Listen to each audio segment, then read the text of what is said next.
Hi guys, welcome my chessdangerous YouTube channel. I am going to show you a dangerous chess opening trick called the Mortimer trap. So keep watching and enjoy this video.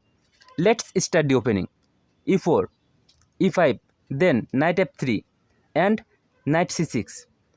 After this, white play bishop to B5.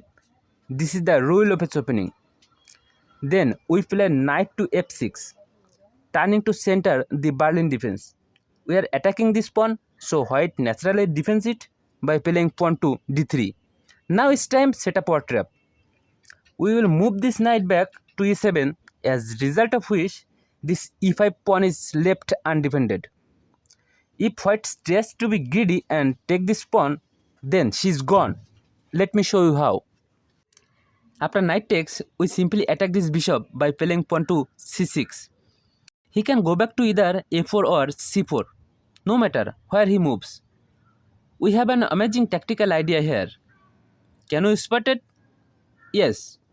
It's queen to A5 check, and as you can see, we are poking this king and this knight.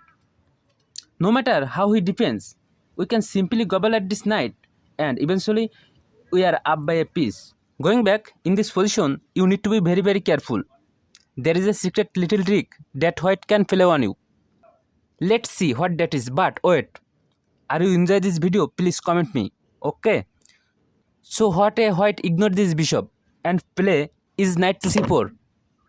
Can you then take this bishop? No, you cannot. Because if you do, then knight to D6 is a stunning smothered checkmate. So basically you first need to prevent this checkmate threat by playing something like D5. And now after the bishop move back, you can play pawn to D5, poking this knight and this bishop. It is very bad because white lost her pieces and black winning chance is good. Thanks for watching, but please subscribe me. See you my next video. Tata and bye bye.